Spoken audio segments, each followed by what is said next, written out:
Well, this next topic probably has the most interest, concern, and debate amongst parents. Dr. Ken Stewart, the Assistant Professor of Primary Care at KCU Joplin, is here to talk to us about cyberbullying. And just from reviewing the pre-interview materials, parents, teachers, professionals, they are rightly concerned about that. They really are. And Dr. Stewart, what is cyberbullying? Let's start with that. Describe that, and then we'll go into how maybe we can help our teens that are dealing with this. Yeah, absolutely. So cyberbullying is any type of social media, electronic platforms, whether it be a gaming platform or social media platform, or even text messaging amongst kids, amongst themselves. They can actually be bullying each other. It's basically an ability to try to defame somebody or embarrass or humiliate somebody. And you think about it, when we were growing up back in school, we always heard of the bullies. Right. The difference between cyberbullying and the bullying that used to take place was as soon as you left the school grounds, the bully was gone. Mm-hmm. This is concerning because these cyberbullies have access to your kids 24 hours a day. Mm-hmm. And they can reach them through social platforms, these media sites, and multiplayer gaming is also a real common place where cyberbullying takes place. Now that surprises me. I wasn't aware that the multiplayer gaming was an outlet for people to misuse other people. I mean, it never occurred to me. I just thought they were playing football online, but there's all the trash talk going on behind, and that can be just as bad as the actual bullying that they might experience in their schools. Yes, absolutely. I call it an epidemic of silencing. It's a silent perpetrator going out, can actually reach numerous people simultaneously. I'm talking about hundreds of people if they post something on a social platform. So let's take an example. So somebody decides to take a picture of somebody at school, and then they decide to kind of alter it, make it look funnier, put a joke on there, or put some unpleasant comment.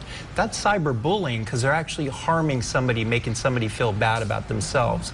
We know that there's a high incidence of children who don't have high esteem, they have anxiety disorders, they have depression disorders, and the problem is that just feeds into it and makes them feel less than. Yeah. And that's what we really want to fight away. We want to identify the bullies, we want to be able to capture those screenshots, be able to report it to the authorities, especially if they're making threatening gestures of wanting to harm somebody.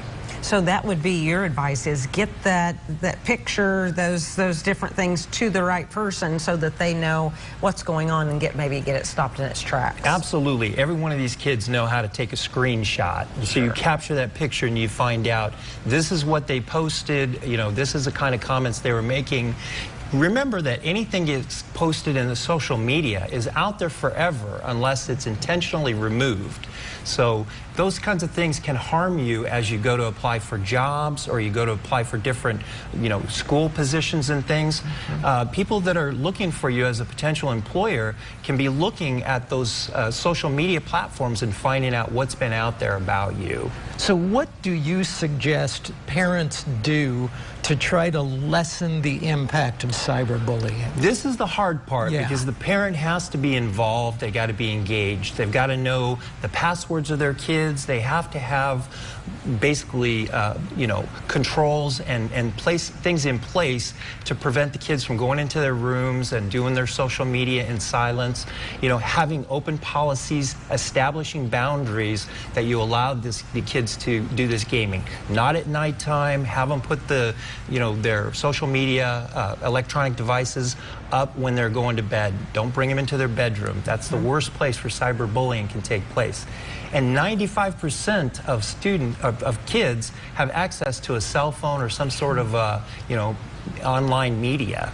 So really, your advice is start this early. Start putting those phones up when they're young, and it's easy, and that becomes a habit. And every night at 9 o'clock, the cell phones go in a basket, and they're gone for the night. You set those boundaries at the beginning before you give them that cell phone and say, this is what we're going to do. And then they've got buy-in because they want that they want to be able to have that device because all their friends have it, and that's how they communicate.